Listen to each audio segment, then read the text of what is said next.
Ladies and gentlemen, please welcome the founder and chairman of the Peter G. Peterson Foundation, Pete Peterson.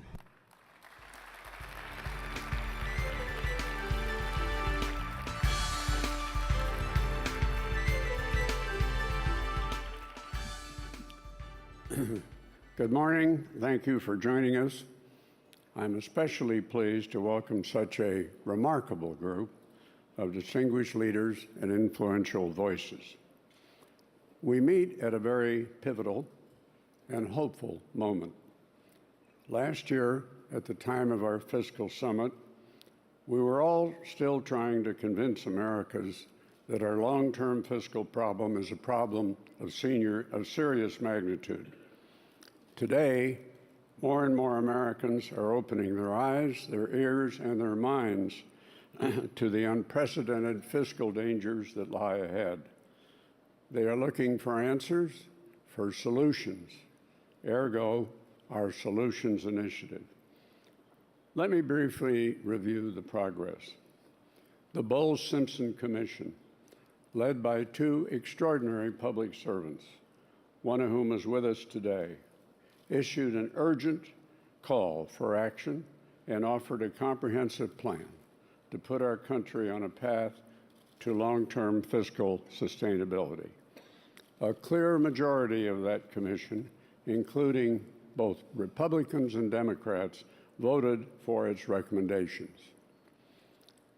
House Budget Committee Chairman Paul Ryan, who is also on our program, recently presented a Republican framework for long-term deficit reduction. And President Obama, represented today by his chief economic advisor, Gene Sperling, has presented his framework as well. And of course, a bipartisan group of senators, including Saxby Chambliss, Kent Conrad, Mike Crapo, Dick Durbin, and Mark Warner, all of whom are here today, has been working toward a broad, long-term agreement. To advance the discussion further, we asked 6 leading think tanks across the ideological and generational spectrum to present their own solutions to America's budget challenges. Michael Peterson will tell you more about the 6 plans, but I would just like to express my deep appreciation to each organization for all the work they put into their plans.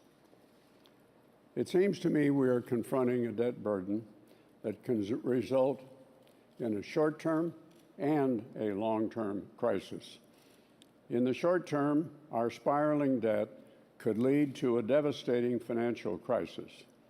Because of our dismal savings rate and our huge deficits, which after all are negative savings, we are becoming ever more dependent, and in my view, dangerously so, on foreign capital. For example, in 1970, 5% of our public debt was in foreign hands. Today, it is about 50%, and it is projected to explode in the future. And let us not forget the international debt bubble.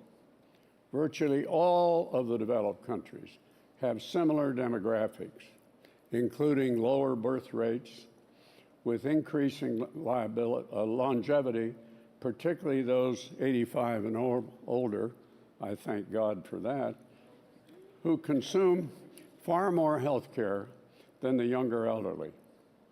Over the next quarter century, the debt burden of advanced economies is projected to approach 200% of their GDP.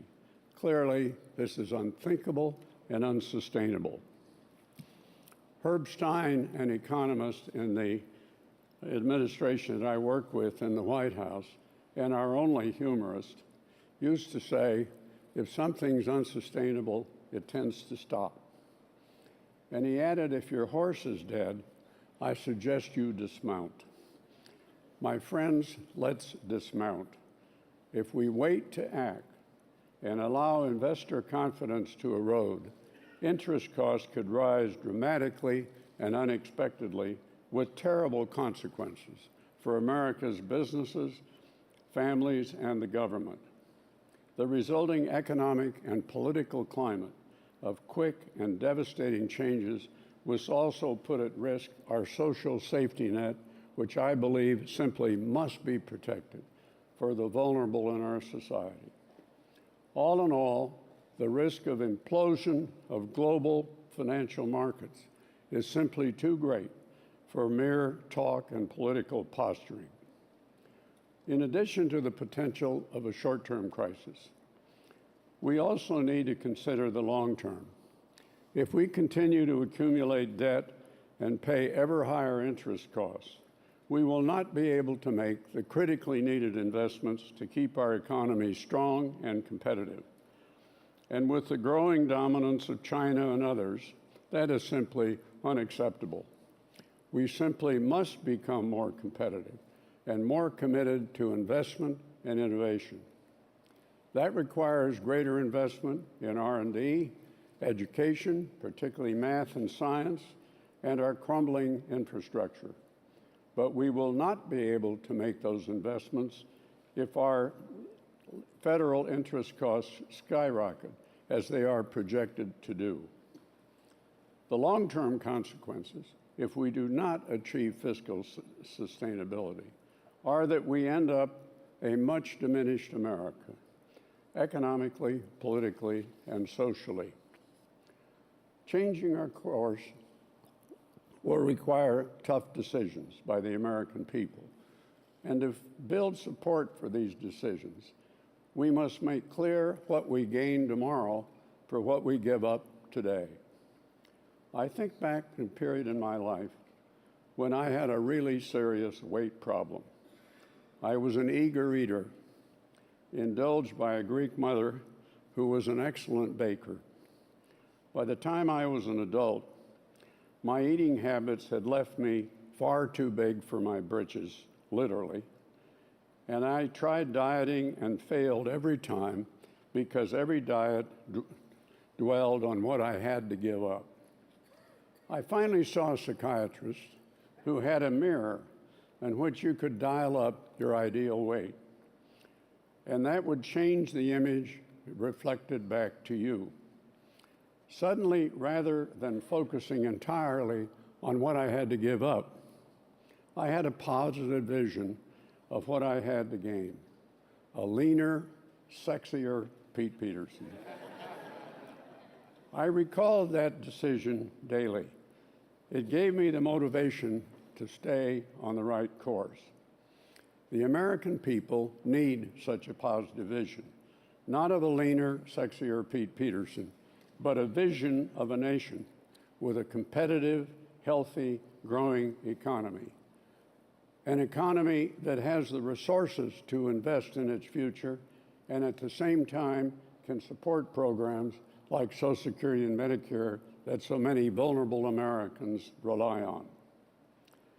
Finally, permit me a presumptuous minute or two to lay out two critical new areas on which our foundation plans to spend significant time in the coming years: healthcare costs and the defense budget. While we have long debates, as we should, about Medicare, we devote much less attention to the healthcare system as a whole, where the private costs account for about 50% of total spending. The sad truth is that many of these costs are very excessive and serve as one of the most anti-competitive forces in our economy. Consider this: we spend about twice as much per capita as the rest of the developed world, with health outcomes that are at least no better than our peers. We are racing towards health care spending of 20% of our GDP. That would be 7 to 10% more of our GDP than any other developed country spend. This represents 2 to 3 times our total investment in R&D, both public and private. This is incredibly short-sighted at a time when the competitive agenda cries out for far more investment in innovation. There is much we don't know about how to reduce healthcare costs, but too often we don't apply what we do know. Today, I'll give you just two examples. The first is our perverse fee-for-service payment system, which along with our medical liability system maximizes volume, not value. The result is that we conduct, for example, more than twice the number of CT scans as Australia and 3 times the number of MRIs as the UK. Unfortunately, we don't yet have an alternative payment system worked out.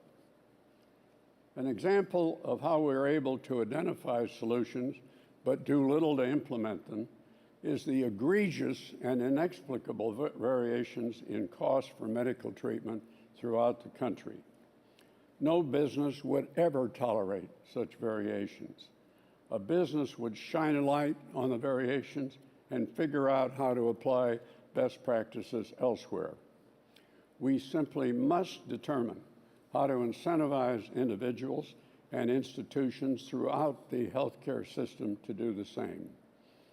Medicare, because it has access to extraordinarily detailed data on cost, volume, and quality of care patients receive, is in a very good position to reward good performance and penalize bad performance. We feel so strongly about the need to improve value throughout the healthcare system that we are establishing a new Center for Healthcare Value within the Peterson Foundation. The center will support research into a broad range of ideas to maximize healthcare value. Our second area of new focus is defense. All of us would agree that we must do whatever is necessary to keep our country safe.